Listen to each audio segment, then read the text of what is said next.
Malaysia is the most successful country in terms of managing different races. That is something that we must be very proud of. I am so sorry to have this statement, very uncalled for statement from a so-called politician pertaining to Kisona. Personally, I believe this has to, some action must be taken for this kind of statement not to be repeated in future.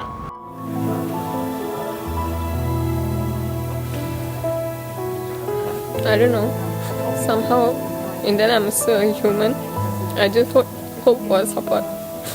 I'm not a talented player, but I'm very hardworking. I already go through a lot in my life, from my injured to come here. I just hope everyone keeps supporting. Tak kisahlah menang ke kalah, just support saja.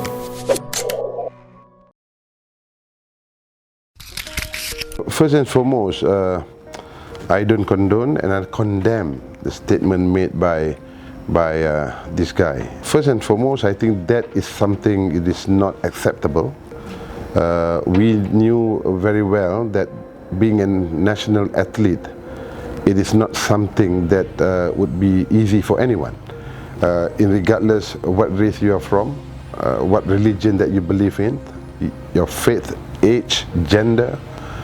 To me, it is not something that you can easily take things for a ride, especially to being a national athlete. They have come to a stage where I believe everyone, all national athletes, has sacrificed, I would say, maybe half or two-thirds of their life to give all out what they have for the country. And I've seen the match. We all Malaysian knew how. Watch Kisona trying her level best to make Malaysian proud. It is not for her to make Malaysian proud, to make Malaysian cheer if she could achieve or she could win for that match.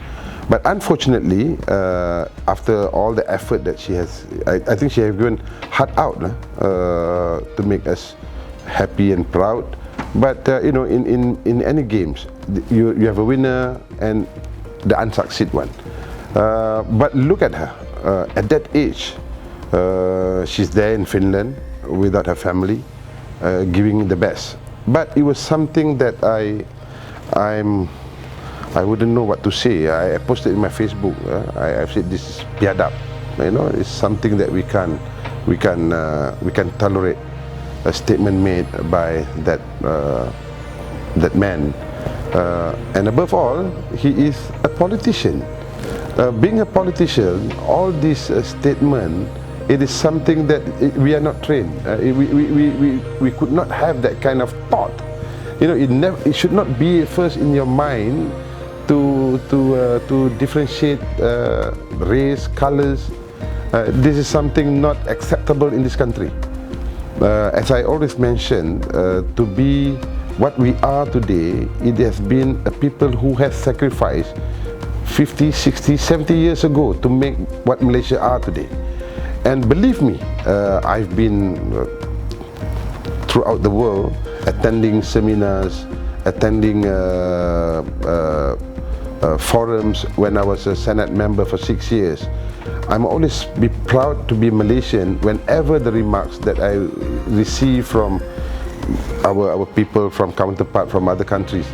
They always say that Malaysia is the most successful country in terms of managing different races. That is something that we must be very proud of. Personally, I believe this has to, some action must be taken for this kind of statement not to be repeated in future.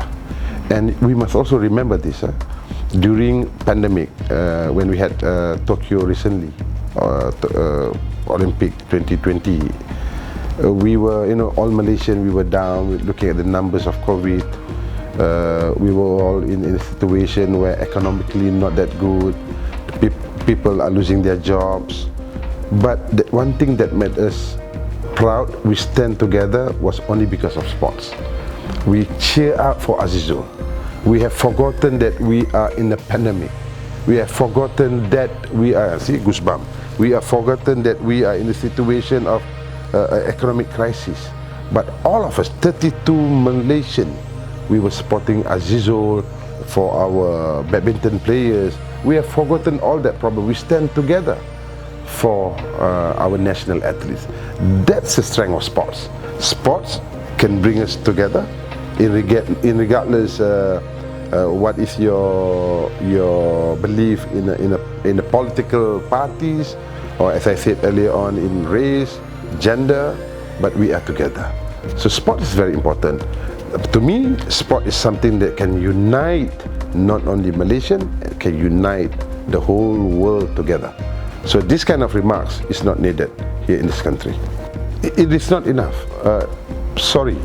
It is not something that you say it and you say, okay, tomorrow I'm sorry. To me, it has to, someone, an authority has to make something out of it. Just giving up your position, that's not an important position anyway. To me, it is something that is unforgiven. Bring him to court. The statement is too much.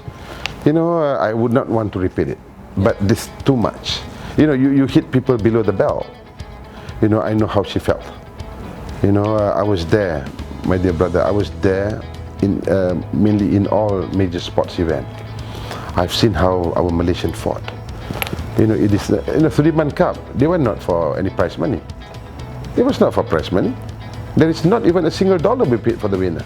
They're only for the cups.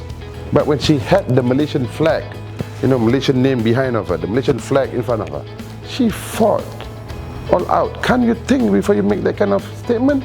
You are that stupid, are you? So to me, it's unacceptable. And they are not fighting for $1 million cash prize. They are fighting for the cup, but for Malaysian.